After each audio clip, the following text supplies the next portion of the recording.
Hello and good afternoon. My name is Joshua and this is my YouTube video. Hi! What I'm going to talk about today is varied, but isn't that always the case? I was originally going to discuss optimistic pessimism, but I couldn't think of the term that I was thinking of, that I was trying to use, but I think a better way to delve into this topic would be, as I was growing up, whenever I would hear about anxiety, adrenaline, stress, we were always taught that people go into fight or flight mode. And it wasn't until maybe a decade ago when I heard somebody say fight, flight, or freeze. And I thought, why wasn't I taught this? You know, this idea that if you're confronted with an issue, I mean, you could take the most obvious one. Somebody comes up and they're walking up to attack you, okay? You know they are going to physically beat you. And your choice is to fight. You can run like hell. But a lot of people just freeze. And what I've seen is that the freeze seems to be the most common response to a lot of things that are out of our control or that we feel like we just can't handle. The human mind, whatever's up there or in there, it wasn't evolved to handle the load of information that we're given on a daily basis. We know this. We've heard it a million times. That we weren't designed for this go, go, go mentality. But it's not about the work itself. It's not that we weren't designed to always be moving. It's that, at least in the past, our ancestors, they could think of the future and not really expect much from it. They would hope that, the bison would be there the next year. They would hope that their gardens would grow. But ultimately, it was up to nature. Humans didn't have a huge impact on these things, and most of what humans depended on was nature to provide. And to them, that meant nature was alive. Nature had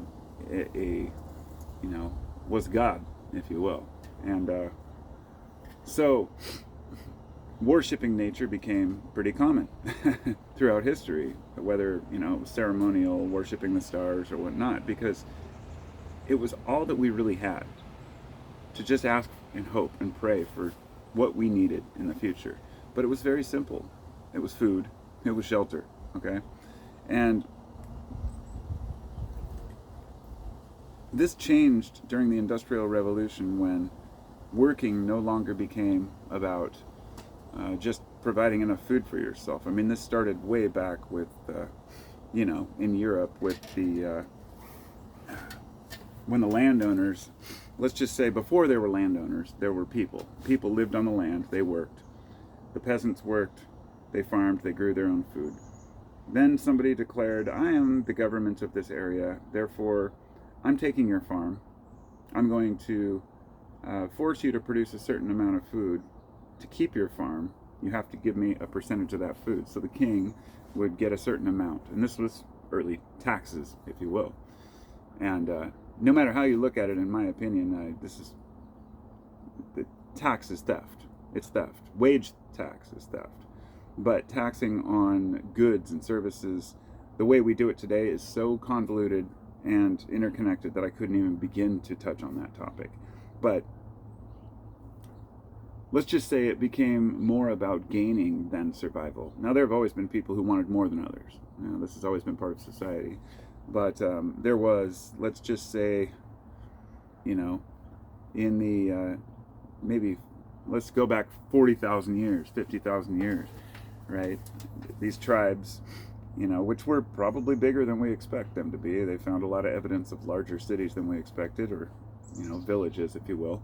But the fact that humans were starting to come together in these groups, and when a group forms, everyone has their own interests, but for the most part, we're all after the same thing, survival. So forming a group was meant for survival, and you're stronger in numbers. People would have disagreements within these groups, You know, should we go hunt over here or should we hunt over here, right? You've got a crew of 10 guys, and if you were hunting by yourself, you'd go wherever you want, but you've got 10 guys, you have to agree. This is the very basic foundations of, you know, a democratic, you know, ideal of like, let's vote on this, right?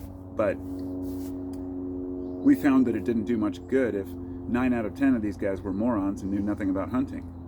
And the one guy that knew was overridden by the other guys. And this is where we're at now. But if you, in the past, were to, you know, have a different idea, then you'd sit and you'd talk about it and they'd figure it out. Maybe they'd have a tribal elder, right? But here's the thing. If somebody made a bad decision within the tribe, they would be held accountable. And this is the most important difference between yesterday and today. Once kings started building walls and separating themselves from their constituents, if you will, there was no longer any recourse. The king had his own army, and if he wanted to plunder your house and take what you had and change the rules, there was nothing you could do about it. You could gather a group of people to try to start a rebellion, but that would quickly be quashed by the king's army, right? The knights. If it was found out that you were conspiring against he who has power, then you would be quickly taken out, because we can't have that, right? And this is how we've watched our societies evolve. And so, to get back to the fight, flight, or freeze, you know, all through history, as we've had this idea of progress. It's never really been a question until the last 20 years. Even up, you know, till when I was a kid, progress was a good thing. There was nobody complaining about CD players, nobody complaining about computers. These were amazing new things. I mean, we were excited, you know, like, this is awesome. Where is technology going to lead us? And then the dystopian Hollywood movies, you know, kind of gave us a little perspective of what could happen. And then the most extreme version would be like, I guess, Terminator, right? You know, Skynet becomes self-aware and, you know, takes out the humans. But this is, it's not about AI here. It's about just kind of this darkness that we know that this shroud that we've thrown upon what's really important in order to progress. Which, when I say progress, it's always fascinating to me, because I have a hard time defining this. Because whenever I say society wants to progress, the term progressive always comes up. Yet, the progressives are usually dealing with civil issues for progress, not a tangible thing. Whereas, say, somebody who's, you know, a full-blown, like, capitalist who all that matters to them is money, they also want progress. It's just a different kind of progress. So there's different forms of progressives, but I think I would prefer to be progressive towards making sure all people have a fair chance and shot at life, to be left alone to their own devices. And I'm not talking about distribution of wealth or anything like that, although the extremely wealthy do have to pay more, but that's not for me to talk about here. The issue is just to let people do what they do. And often we can't do this, because if we can just siphon a little money out of these coffers over here and this fund over here, then we can, you know, put it in the pockets of someone else. So we get to a situation now where, with the current political atmosphere in my country, people have really dug in, and fight, flight, or freeze has become extremely apparent. And to, you know, for example, there are plenty of people online who want to fight. There are some people, many people who want to physically fight out in the streets because they're angry, they're hostile, they don't know what to do, and they just want to lash out. This is understandable, and I don't put these people down, although I say, like the other day, I said there's not going to be a civil war, and I made the statement that it would be, you'd have to be a dumbass to really think that would happen. But then I realized, of course, that's comes across a little abrasive. Just because we think something has happened doesn't mean we're dumbass. But just understanding the concept of where we're at right now, there are plenty of people who want to fight, and then there are plenty of people who are saying, "I'm moving out of the country. I'm moving away. We all should move away." Like, come on. This is not how I was raised. This is my country, okay? I don't leave for anything. I'm here, and I'm going to make my voice heard, and I'll fight if I have to, but I'm not going to run away. But then we get to freeze. This is the one point I wanted to get to, I guess, which I feel like so many people are frozen right now. And I don't mean people aren't doing anything, or they're not physically, active and working and being political and being social and doing all their normal things. But something has vastly changed in the last 20 years. And many people are frozen in place and don't know what to do. They can't see the future like they used to. They don't see innovation leading us to a better place. We no longer look at AI as something that's going to help us, which many of us never did really, but we also realize that anything that is invented or created that does help us will be exploited and profited, usually by those who didn't create it themselves, because that's just how the world works. So we're frozen. What do? How do we unfreeze ourselves and get back to just living normal life? And I would like to say, it all starts in here, in your heart. You have to let go of the hate. You have to let go of the division. It's I think very crucial right now that people don't pick sides in politics. And I know people will disagree with that, and I respect that viewpoint if that's how you feel. But I have seen neither party has my interest at heart. Many of my, say, left-wing friends think that, I'm just doing harm to society by not supporting the left just because the right got into office. I don't play that game. I'm confident in the research and studies that I've done about my values and beliefs. Like, for example, when both parties support Israel, I have no interest in supporting them. And when both parties continue war, I have no need to support them. But the point I'm making here is it shouldn't be about fucking parties. Pardon the language, but fuck, man. It's just... I'm a history buff, but I don't know a lot about history. I've spent a lot of time learning about history, but not nearly as much as other people. I've tried to learn, I heard somebody on a podcast say, if you asked the president to name 2 empires of the past, he probably couldn't even do it. And I thought, that's probably right. You think back to how some of these, like the Ottoman Empire, and how long these empires lasted, and their failures, their mistakes, as well as their successes. Well, this is why some of the best generals out there and best military members have learned, reading War and Peace, reading books that talk about past generals, and Hannibal and what happened back in ancient times, to see how these wars played out and how certain things worked and certain things didn't. But most of all, beyond how war worked or didn't, the mistakes that were made. As the old line goes, those who don't know history are doomed to repeat it, right? I've always taken that to heart, but never realized just how relevant it really is in everyday politics. Because we, as citizens, assume that those who run things, those who are in charge of dealing with the paperwork, those who are in charge of making the laws and the decisions that we don't know enough about, that they're going to make those not just honestly, but educated. Meaning one person cannot make those decisions. This is why we have advisors.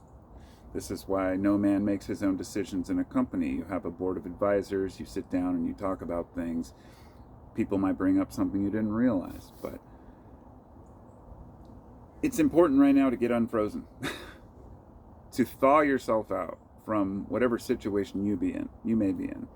You might not be frozen. You might be one of those people who is deciding to move away, or you might be one of those people who's picking up arms, ready to fight. And so be it. If you can find somebody who wants to go throw down arms with you, so be it. But all I want in my life is peace. I just want to live. I don't want to be part of a team of people that have no interest in me. I don't want to be a member of a bipartisan system where I have to choose between shit and shittier. And I definitely, have wrestled with that over the years. I want to be a part of my society. I want to be, help in policies and decisions which affect me and my children.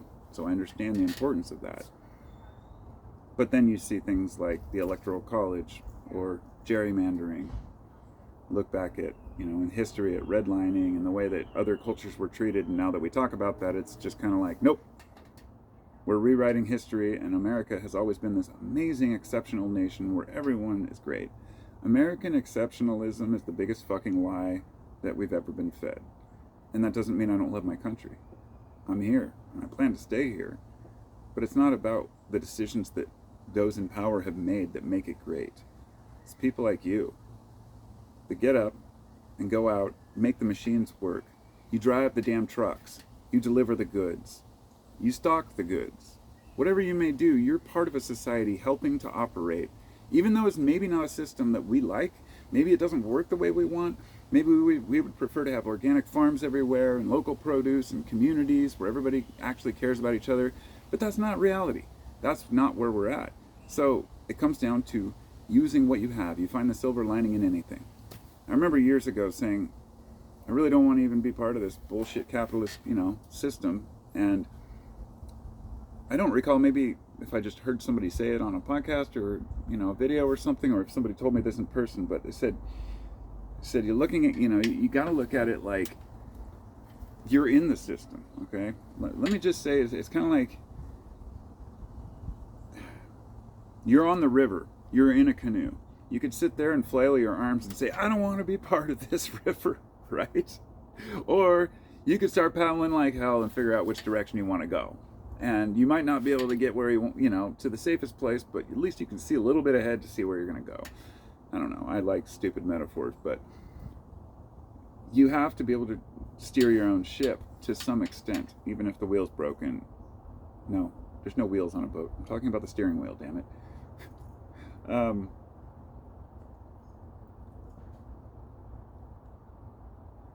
To be able to use the system in order to get ahead of where you would be beforehand. In other words, if you have no power, you have no voice and no, you don't, I hate to say it that way because it sounds harsh, but it's true. People who don't have money and they don't have power, they don't have fame or recognition, if they say something, say make a YouTube video, a guy like me, right? Making a video. What I say isn't going to come across as very important to most people because it's just some guy on the internet. If I were sitting here in a suit and tie, with a, a well-written script and some good talking points and a, college degree, a lot of people would think what I have to say actually is important or matters. So we see this often with, if you wear a suit and a tie, people take you more seriously. And to me, I just see right through it. I learned a long time ago to picture everybody who you see or meet that seems like they're very powerful and, that they're better, act like they're better than other people. Just picture them on the toilet. Because everybody shits. Everybody stands in the shower and goes, oh, God, I'm getting older. What can I do here? And what should I do with this? And what mistakes have I made? I'm sure not everybody does. I'm sure there's people that are happy to go along their lives completely idiotic and not caring at all about what happened in the past or the future, just living in the moment. To be honest, ignorance is bliss to an extent. And I'm not putting those people down. I actually envy them because I would love to not have to wake up and think about, important things. Because most of us have enough important things going on in our personal life. I'm already navigating a lot of shit. I'm over at my house. I've been doing some carpentry and some trim over here, trying to get it ready for sale. I thought it would be ready like a month ago, but it's going to be a few more weeks. I've got just so much to do. And it's just, I'm taking it with a grain of salt, saying it is what it is. Like, this is how I try to approach life. Just, if you can make, an impact, do it. But sometimes things just are what they are. And you've got to deal with it. So looking too far to the future can actually be very painful. That's what I'm saying. If you start speculating and worrying about what may happen, that's when we start to lose it. It's like everyone who panics about whether, a company makes a decision or a president takes office.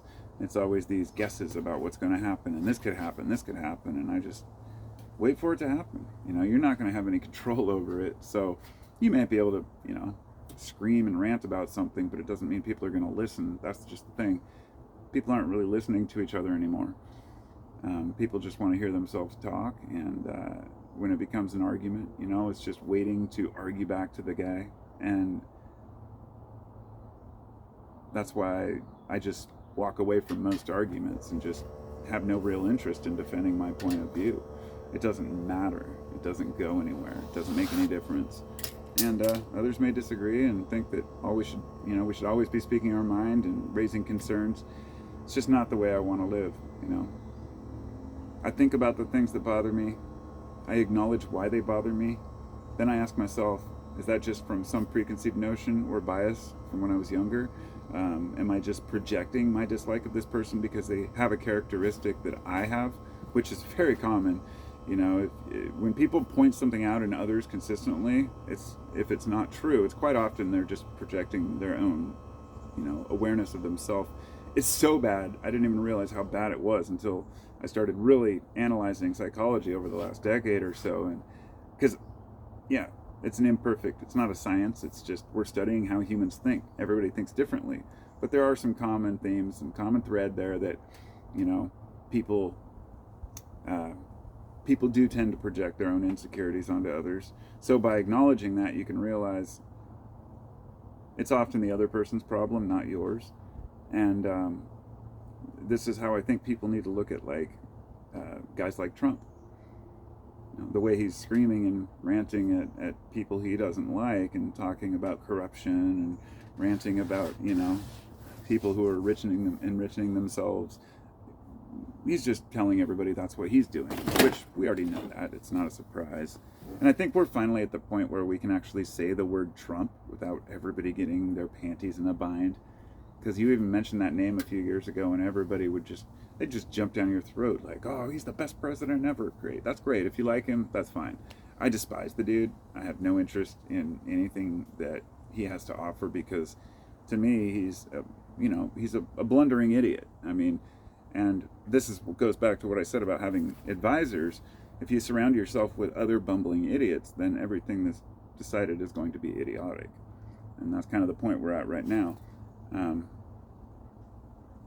The way I see it is, if conflict is the end resolution, it's idiotic and it's a poor decision. And but ultimately, I don't get all wrapped up in it. I'm not going to fight about it. I'm not going to argue about it. It is what it is. And sometimes being an observer is the healthiest aspect. It's just like being able to look at the headlines without having to actually read them and go through every single thing and watch the news and worry about what's going on in the world, because it really doesn't matter that much. What matters is how is your life going? How can you better your local community? And if we're constantly worrying about everything out there, it just increases that fight, flight, or freeze. And that's what I meant about us not being designed for this, because there was a time when your only concerns were localized.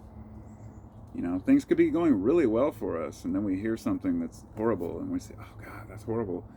That wasn't the case for, up until recently. So because of this, a lot of folks seek out that negativity, and we get wrapped up in it.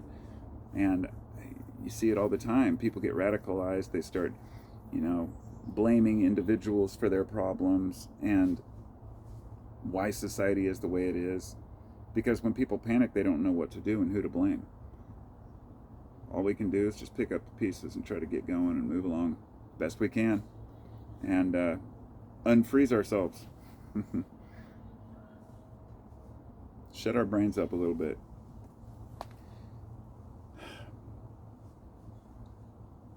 Before I go, I also wanted to point out, I guess what got me thinking about this was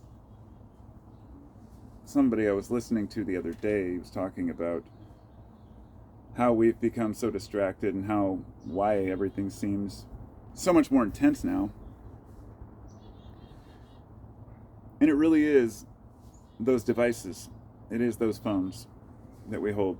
It is being able to turn it on and get sucked into an algorithm of rage bait every fucking day. And we have to opt to not do that. I kind of have a rule in my car when I'm driving places to just think. And it wasn't always that way. I used to love my bass cranked up. But I give myself at least an hour or more a day to just let my brain think and do wondering. And it's like when you're dreaming, it starts to solve problems. You start to figure things out. And I feel like we just don't quiet ourselves enough. It's just go, go, go all day. And so I'm not going to live that way. But it's a very lonely path to try to live humbly, honestly, fairly, and be kind to people in a world where people don't return those favors. And it's easy to get sucked in. So, which, to become one of the monsters, one of the metaphoric zombies, I guess. So don't do it. Anyhow, I'll see you next time. Take care of yourselves. All the other stuff you'd say, the like and subscribe, and I've got a Patreon and all that shit. And I've got another homestead channel I'm still working on here, so we'll get back to that pretty soon. Maybe I'll get internet in my other house one of these days. Be well.